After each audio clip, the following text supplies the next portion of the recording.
నెల్లూరు జిల్లా ఇందుకూరుపేట మండలం ఆదెమ్మ సత్రం గ్రామంలోని జిల్లా ప్రజా పరిషత్ ప్రాథమిక ఉన్నత పాఠశాలలో 80వ స్వాతంత్ర దినోత్సవ వేడుకలు శనివారం వేడుకగా జరిగాయి. ఈ కార్యక్రమానికి ముఖ్య అతిథిగా విచ్చేసిన గ్రామ ఉప సర్పంచ్ కదురు కృష్ణారెడ్డి, మండల తెలుగు యువత అధ్యక్షులు కదులు చంద్రారెడ్డి, నెల్లూరు పార్లమెంటు నియోజకవర్గ సభ్యులు పొన్నుబోయిన చెంచుకిషోర్ బాబు జాతీయ జెండాను ఎగురవేసి విద్యార్థులు, ఉపాధ్యాయులకు శుభాకాంక్షలు తెలిపారు.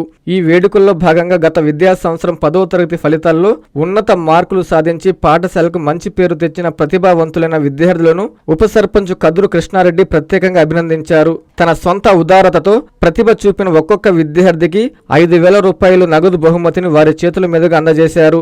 ఈ సందర్భంగా ఉప సర్పంచ్ కదురు కృష్ణారెడ్డి మాట్లాడుతూ ప్రభుత్వ పాఠశాలలో చదివే విద్యార్థులు ఏ రంగంలోనూ తక్కువ కాదని, సరైన కృషి, పట్టుదల ఉంటే ఉన్నత శిఖరాలను అధిరోహించవచ్చని, విద్యార్థులను మరింత ప్రోత్సహించాలనే ఉద్దేశంతోనే ఈ నగదు బహుమతిని అందజేశామని, రాబోయే రోజుల్లో కూడా విద్యార్థులు ఇలాగే కష్టపడి చదివి గ్రామానికి, తల్లిదండ్రులకు మంచి పేరు తీసుకురావాలని కొనియాడారు. ఈ కార్యక్రమంలో పాఠశాల ఉపాధ్యాయులు, విద్యార్థులు తదితరులు పాల్గొన్నారు.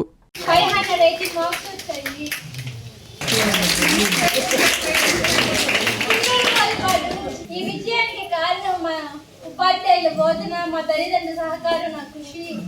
అంతేకాకుండా మా స్కూల్కి తోడు నీడుగా అన్ని చేస్తున్న మీ గ్రామ పెద్దలందరికీ మరొకసారి హృదయపూర్వక నమస్కారాలు. మనం ఈ స్వాతంత్ర ఫలం అనుభవిస్తున్నామంటే వాళ్ళ త్యాగ ఫలమే అనుకుంటున్నాం. ముందుగా మహాత్మా గాంధీ అహింసావాది, ఆయన త్యాగ ఫలము.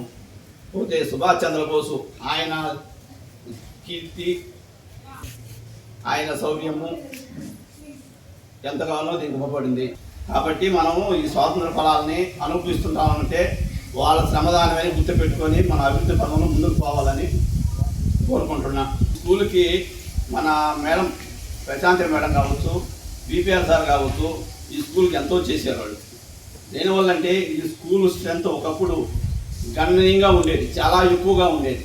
కానీ ఈరోజు స్ట్రెంత్ పూర్తిగా పడిపోయింది. ఏ రోజు స్ట్రెంత్ తగ్గిపోతే ఈ స్కూల్ మూతపడతాయనే ఉద్దేశంతో ఇక్కడ ఉండే పిల్లల ఉపాధ్యాయులు కావచ్చు, హెడ్ మాస్టర్ కావచ్చు ఎంతో కృషి చేస్తున్నారు. వాళ్ళకి అభినందనలు. ఇకపోతే మేడం గారు, ఎమ్మెల్యే గారు దీనికి మనకి 4,50,000 కేటాయించి స్కూల్ పెయింట్లు అయితేవి వగైరా వగైరా సమకూర్చారు. ఆయనకి ధన్యవాదాలు తెలుపుకుంటున్నాను. ఇకపోతే మేడం గారు, మేము ఒకసారి ఈ స్కూల్కి నేను కిషోర్ బాబు పోయి అడిగాం. ఏమనంటే ఈ స్కూల్ పిల్లలు సెంటర్కి పోవాలంటే, ఎగ్జామ్ సెంటర్కి పోవాలంటే ఇందుకుపేటకి పోవాలా, దాని సరకున పడుతున్నారు మేడం అంటే, అప్పటికప్పటికే ఫోన్ చేసి చెప్పి ఈ సెంటర్ని ఇందుకుపేట మా నరసాపురానికి మార్చిన ఘనత మన ఎమ్మెల్యే గారిది. ఆయనకి ప్రత్యేక ధన్యవాదాలు తెలుపుకుంటున్నాను. ఇకపోతే ఈ మధ్య స్కూల్ పిల్లలు వచ్చేదానికి చాలా పిల్లలు పడుతున్నారని టైమింగ్స్ మార్నింగ్ టైం మార్చి, ఈవినింగ్ టైం మార్చి మనకు అనుకూలంగా బస్సు మార్చడం జరిగింది. వారికి ప్రత్యేక ధన్యవాదాలు తెలుపుకుంటున్నాను. పోతే ఈ స్కూల్ పిల్లలు, మేము లాస్ట్ టైం కిషోర్ బాబు కావచ్చు, నేను కావచ్చు, ఈ స్కూల్ ఈ ప్రోత్సాహంగా 500 మార్కులు పైబడిన వాళ్ళందరికీ 5,000 రూపాయలు ఇస్తామని ప్రకటించాం. దేనికి ప్రకటించామంటే ఈ రిజల్ట్ అనేది బాగుండాలనే ఉద్దేశంతో చెప్పాం. కానీ లాస్ట్ టైం రిజల్ట్ అంత అనుకూలంగా రాలా, చాలా పూర్ రిజల్ట్ వచ్చింది. అయినప్పటికీ మేము ఆ ప్రోత్సాహం ఆపకుండా ఇస్తున్నాం. కానీ నెక్స్ట్ ఏమన్నా మంచి రిజల్ట్ తీసుకురావాలని మీ ఉపాధ్యాయులందరినీ కోరుకుంటూ 80వ స్వాతంత్ర దినోత్సవ శుభాకాంక్షలు. ముఖ్యంగా ఈ యొక్క స్వాతంత్ర దినోత్సవం దాదాపు మనకి 1947 ఆగస్టు 15వ తేదీ స్వాతంత్రం రాకముందు ఇండియా, స్వాతంత్రం వచ్చిన తర్వాత ఇండియా. స్వాతంత్రం రాకముందు దాదాపు 200-300 సంవత్సరాల క్రితం మన యొక్క పరిస్థితి. ఈరోజు మన ఇండియాని డచ్ వారు ఒక పక్క, పోర్చుగీస్ వారు ఒక పక్క, అదేవిధంగా బ్రిటిష్ వారు, దాదాపు అన్ని దేశాల వారు కూడా ఈ యొక్క దేశాన్ని వారి యొక్క కబంధ హస్తాల్లో పెట్టుకొని ఈ దేశ స్వాతంత్రాన్ని, సార్వభౌమత్వాన్ని, ఈ యొక్క దేశ సంపదను, ఈ యొక్క దేశ యొక్క విశిష్టతను, ఇక్కడ ఉన్న శాసనాలను, శిలాలను అన్నిటి కూడా వారు ధ్వంసం చేస్తూ వారి యొక్క నాగరికతని ఇక్కడ తీసుకొచ్చి మన భారతదేశం మీద, మన భారతదేశ ప్రజల మీద వారి యొక్క హక్కుని, వారి యొక్క సార్వభౌమత్వాన్ని ప్రదర్శిస్తూ మన యొక్క స్వాతంత్ర ఫలాల్ని పూర్తిగా వాళ్ళు అనుభవిస్తూ మన యొక్క దేశ సంపదను కూడా కొల్లగొట్టుకునే పరిస్థితి ఆ రోజు చాలామంది పెద్దోళ్ళు, స్వాతంత్రం ముందునే పెద్దోళ్ళు చెప్తా ఉండేది, ఒక తాటాకు కొట్టాలన్నా, ఒక టెంకాయ మట్ట కొట్టాలన్నా కనీసం మనం ఏదైనా మాట్లాడాలన్నా కూడా ఆ హక్కు ఉండేది లేదు. టాటా కొట్టిన దానికి మనకు అప్పట్లోనే పనులు వేసేవాళ్ళు, శిక్షలు వేసేవాళ్ళు. ఆ విధంగా కఠినంగా మన దేశంలో వాళ్ళ యొక్క చట్టాలు అమలు చేసే పరిస్థితి. దాని మీద ఆ రోజు ఎంతోమంది మహానుభావులు త్యాగఫలం.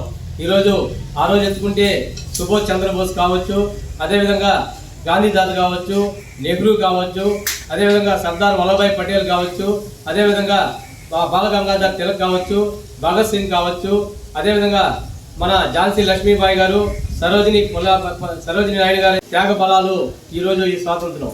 కొంతమంది అహింస ద్వారా కొంతమంది స్వాతంత్రం రావాలని, కొంతమంది హింస ద్వారానే ఇక్కడ స్వాతంత్రం త్యాగం. ఈ బ్రిటిష్ వాళ్ళకి దెబ్బకు దెబ్బ తెలిస్తేనే స్వాతంత్రం ఈ దేశానికి వస్తుందని కొంతమంది, దాంట్లో సుభాష్ చంద్రబోస్ కావచ్చు, అల్లూరి సీతారామరాజు కావచ్చు, అతివాదులు, మితవాదులు అనేక మంది అనేక రకాల వాళ్ళ ఆలోచన బట్టి స్వాతంత్రం కోసం పోరాటం చేయడం జరిగింది. అది బ్రిటిష్ వాళ్ళ మీద కావచ్చు, డచ్ వాళ్ళ మీద కావచ్చు, పోర్చుగీస్ వాళ్ళ మీద కావచ్చు, ఇంకా అనేక మంది మీద స్వాతంత్ర సమర యోధులు ఎంతో మంది పోరాటం చేయడం జరిగింది. ఆఖరాకి అందరూ కలుసుకొని ఎవరి ద్వారిలో వాళ్ళు మనం స్వాతంత్ర పోరాటాలు చేస్తే ఈ బ్రిటిష్ వారి మీద మనకు స్వాతంత్రం రాదని నమ్మి అందరూ కూడా ఒకే తాటి మీద జాతిపిత మహాత్మా గాంధీ యొక్క అహింసావాదం కింద ఆ గొడుగు కిందని స్వాతంత్రం తీసుకురాగలుగుతామని నమ్మి ఆ రోజు అహింస ద్వారా ఈ దేశానికి 1947 ఆగస్టు 15 అర్ధరాత్రి ఇంగ్లీష్ వారు ఈ దేశాన్ని విడిచిపెట్టి మనకు స్వాతంత్రం ప్రకటించి వెళ్ళిపోవడం జరిగింది. కాబట్టి ఈ విధంగా ఎన్నో యొక్క త్యాగాల ఫలితంగా మనకి ఈ యొక్క స్వాతంత్రం రావడం జరిగింది. పిల్లల్లో ఈ మార్పు అనేది వస్తేనే ఈ దేశం అభివృద్ధి చెందద్ది. వాళ్ళందరి కృషి వల్ల మనం ఈరోజు ప్రశాంతంగా ఇక్కడ కూర్చోగలుగుతున్నాం. అది వరకు మనం మన ఇష్టం వచ్చినట్టు కూర్చున్న దానికి కానీ మాట్లాడేదానికి కానీ ఎటువంటి హక్కులు లేవు. బ్రిటిష్ వాళ్ళు పరిపాలిస్తున్నప్పుడు ప్రతి దానికి మనం పండించుకున్న పంటలకు అన్నిటికీ పన్నులు కట్టాలా. లాస్ట్ జుట్టుకు కూడా పన్ను కట్టుకున్న ఔరంగజేబు. కాబట్టి అలాంటి పరిస్థితుల నుంచి ఇప్పుడు స్వేచ్ఛా వాతావరణంలో మీరు ఏమైనా మాట్లాడవచ్చు. ఇప్పుడు మీ ఇష్టం వచ్చిన చదువుకోవచ్చు. మీరు మీ ఇష్టం వచ్చిన ఊరిలో నివాసం ఉండొచ్చు. ఆ విధంగా లేదు అప్పుడు. కాబట్టి వీటన్నిటికీ మీరు ఇంత చదవగలుగుతున్నట్టే దేశంలో ఈ విశ్వవిద్యాలయాన్ని స్థాపించి ప్రజలందరికీ ఉచిత విద్య అందిస్తున్నారు నాయకులు అంటే ప్రజలందరూ ఎన్నుకున్న నాయకులే.